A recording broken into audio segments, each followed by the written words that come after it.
Palawan!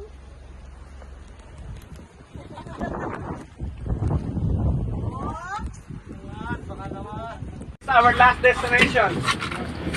Okay, we are now going to the hidden beach. We call it hidden because the beach you cannot see from here.